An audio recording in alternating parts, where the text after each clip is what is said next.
तर आज आपण रोजच्या वापरातल्या ज्वारीच्या पिठापासून एकदम खुसखुशीत आणि अगदी झटपट होणारं धिरडं किंवा पोळं कसं बनवायचं ते बघणार आहोत। उन्हाळ्याच्या दिवसांमध्ये ज्वारीचं पीठ पोटाला थंड। ज्वारीच्या पिठात साखरेचं प्रमाण कमी असल्यामुळे तुम्ही जर वजन कमी करत असाल, तुम्हाला डायबिटीज किंवा मधुमेहासारखे आजार असतील तर तुमच्यासाठी अगदी बेस्ट आहे।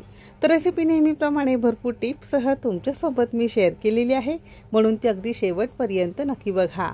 जर रेसिपी आवडली तर एक लाईक नक्की करा। आपल्या कुकिंग तिकीट मराठीवर सध्या उन्हाळी मसाला ऑफर सुरू आहे। तुम्ही सगळ्यांनी त्याला भरभरून प्रतिसाद दिलेला आहे, तर सगळ्यांचे मनापासून खूप खूप खूप आभार। आणि ज्यांना कोणाला आपले मसाले ऑर्डर करायचे असतील तर डिस्क्रिप्शन मध्ये माझा व्हॉट्सअप नंबर दिलेला आहे। काही अर्जंट असेल तर कॉल करू शकता किंवा हाय मेसेज करून सगळे मसाले ऑर्डर करू शकता। शिवाय आपले कुकिंग तिकीट मराठीची वेबसाईट सुद्धा आहे, तिथे सुद्धा आपले सगळे मसाले दिलेले आहेत, तर तिथून सुद्धा ऑर्डर करू शकता।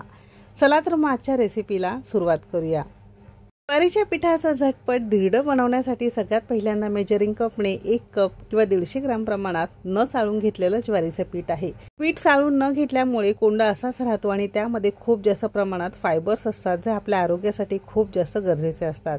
आता ज्या कपने तुम्ही 1 कप ज्वारीचं पीठ मोजून घेतलेलं आहे, अगदी त्याच कपने अर्धा कप किंवा चमचाने मोजाल तर 2 गच्च चमचे भरून इथे आपण मूग डाळीचं पीठ घेतलेलं आहे। बऱ्याच जणांना चणा डाळीपासून तयार केलेले पदार्थ खाऊन त्रास होतो, मग अशा वेळेस जशी तुम्ही चणा डाळ कशी गिरणीवरून दळून आणता, अगदी तशीच तुम्हाला मूग डाळ अशीच दळून आणायची आहे। म्हणजे ज्यांना चणा डाळीचा त्रास आहे अशा वेळेस मूग डाळीचं पीठ तुम्ही वापरू शकता, म्हणजे पचायला हलकं। यापासून भजी तयार करू शकता, पिठलं असेल किंवा वेगवेगळ्या पदार्थांमध्ये तुम्ही हे मूग डाळीचं पीठ वापरू शकता। शिवाय आपल्या धिरड्याला एक तर चवही छान लागते आणि मस्त त्याला बाइंडिंग सुद्धा मिळतं आणि हे खूप जास्त पौष्टिक आहे।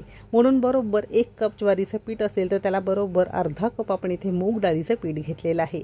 तुमच्याकडे मूग डाळीचं पीठ नसेल तर तुम्ही बेसन पीठ, चणा डाळीचं पीठ वापरू शकता। सोबतच इथे आपण 1 चमचाभर धने जिरे पूड घेतलेली आहे। अगदी पाव चमचा यामध्ये आपण हळद घेतलेली आहे। हळद खूप जास्त घालायची नाही, नाहीतर धिरडे थोडेसे काळपट रंगावर येतात। इथे आपण 1 चमचाभर कोल्हापूरचा घाटी मसाला घातलेला आहे, ज्यामुळे तुमचं धिरडं चवीला अगदी मस्त गावरान चवीचं लागू शकतं।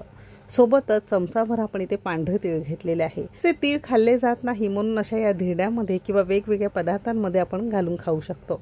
सोबतच इथे आपण 1 मध्यम आकाराचा कांदा जमेल तितका बारीक चिरून घेतलेला आहे।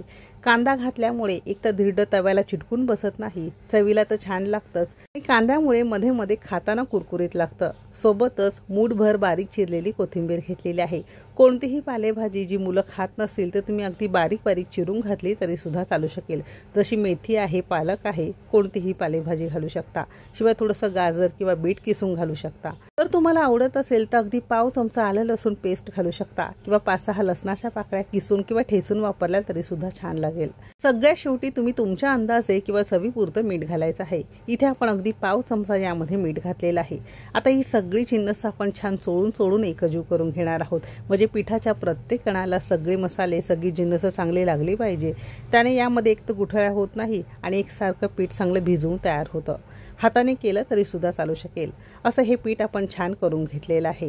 आता ज्या कपने 1 कप ज्वारीचं पीठ, अर्धा कप डाळीचं पीठ, अगदी त्याच कपने सुरुवातीला 1 कप साधं पाणी घेऊन हे पीठ आपल्याला भिजवून घ्यायचं आहे। तर लागेल तसं थोडं थोडं पाणी घालायचं आहे आणि मस्त भज्यांच्या पिठापेक्षा थोडं सैलसर आपल्याला हे पीठ भिजवून घ्यायचं आहे। ज्वारीचं पीठ पाणी जास्त शोषून घेतं किंवा ज्वारीचं पीठ भिजवण्याकरता पाणी थोडं जास्त लागतं, म्हणून सुरुवातीलाच लागेल तसं थोडं थोडं पाणी घालून असं हे पीठ आपण भिजवून घेतलंय। 1.5 कप पिठासाठी साधारणतः 2 ते 2.25 कप आपल्याला इथे पाणी लागलेलं आहे। तुम्हाला थोडं कमी जास्त लागू शकतं, कारण प्रत्येकाच्या पिठाची क्वालिटी थोडीशी वेगवेगळी असू शकते। तसं हे आपण भज्यांच्या पिठापेक्षा थोडं सैलसर पीठ भिजवून घेतलेलं आहे। पीठ तयार झालंय, अजिबात याला भिजत वगैरे घालायचं नाही, लगेचच आपण याचे धिरडे किंवा पोळे करून घेतले तरी सुद्धा चालू शकेल। मस्त एकजीव करून घेतलेला आहे आणि असे छान सरसरीत पीठ तुमचं तयार झालेलं आहे। आता फायनली आपण याचे धिरडे किंवा पोळे करून घेणार आहोत। त्यासाठी घरामध्ये जो कोणता उपलब्ध तवा असेल तो छान गरम करून घ्यायचा आहे। तवा छान गरम झाला की यामध्ये काही थेंब आपण तेल घातलेलं आहे। तेल चालत नसेल किंवा खायचं नसेल तर साजूक तूप घातलं तरी सुद्धा चालू शकेल। ज्वारीच्या पिठाचं धिरडं बऱ्याच जणांना छान पातळ कुरकुरीत आवडतं, तर पिठामध्ये जास्त पाणी घालून थोडं पातळ करून तुम्ही याचे धिरडे तयार करू शकता। थोडंसं लुसलुशीत जाड आवडत असेल तर या पद्धतीने पळीभर आपण यामध्ये पीठ थोडंसं पसरून घेतलेलं आहे. कडेने चमचाभर तेल सोडलेलं आहे आणि मध्यम आचेवर साधारणतः 1-2 मिनिटं अगदी मध्यम आचेवर आपण याला मस्त भाजून घेतलेलं आहे. कडा आपसूक याच्या अशा मोकळ्या झाल्यासारख्या दिसत असतील म्हणजे हे घेतलेलं प्रमाण सगळी जिन्नस अगदी परफेक्ट आहे. अजिबात तव्याला चिटकून वगैरे बसणार नाही. तुम्ही जर लोखंडी भिड्याच्या भांड्यामध्ये करत असाल तरी सुद्धा अगदी सेम होईल. बाजू उलटून घेणार आहोत साधारणतः 2 ते 2.5 मिनिटांनंतर आणि दुसऱ्या बाजूने सुद्धा तुम्ही बघू शकता दोन्ही बाजूने साधारणतः 3 ते 4 मिनिटं अगदी मध्यम आचेवर मस्त खुसखुशीत होईपर्यंत अगदी आतपर्यंत चांगलं शिजेपर्यंत आपण याला भाजून घेणार आहोत. अगदी कमीत कमी साहित्यात कोणतीही पूर्वतयारी न करता खूप जास्त फापड पसारा न करता असा हा नाश्त्याचा प्रकार आपला तयार झालेला आहे. तर हे तुम्ही मुलांना जर देत असाल, वयस्कर आजी आजोबा असतील घरामध्ये त्यांना देत असाल तर मऊ असल्यामुळे खायला सुद्धा अगदी छान लागतं. यामध्ये किसून गाजर बीट घातलं तर आणखीन जास्त हे पौष्टिक होईल. यावर थोडंसं चीज वगैरे किसून घातलं तर मुलं आवडीने खातील. हे काही पौष्टिक पदार्थ थोड्या मुलांच्या कलेने त्यांना करून दिलं तर मुलांना ते जास्त आवडतात आणि सगळे पौष्टिक गुणधर्म त्यांच्या आपसूक पोटात जातात. तर सेम पद्धतीने उरलेले काही आपण इथे धिरडे करून घेणार आहोत. सकाळच्या घाईगडबडीत नाश्त्याला तयार करू शकता, मुलांना मधल्या वेळेत खायला देऊ शकता. सध्या उन्हाळ्याचे दिवस सुरू आहे, जेवण बनवण्याचा आणि जेवणाचा सुद्धा कंटाळा येतो उष्णतेने. मशावेळेस हे जेवणासाठी सुद्धा तुम्ही अगदी पोटभरीचा पदार्थ नक्की करू शकता.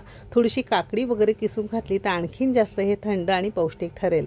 आणि आपण घेतलेल्या जिन्नसा साधारणतः 5 ते 6 असे हे छोट्या आकाराचे धिरडे तुमचे तयार होतात. नक्की करून बघा, कसं झाले कमेंट करून नक्की सांगा. रेसिपी आवडली असेल तर एक लाईक नक्की करा आणि आपले ऑर्गॅनिक मसाले ऑर्डर करण्यासाठी पटकन व्हॉट्सअपला मेसेज करा. चला तर मग भेटू एक मस्त आणि जबरदस्त रेसिपी सोबत. तोपर्यंत मस्त खा आणि स्वस्त रहा.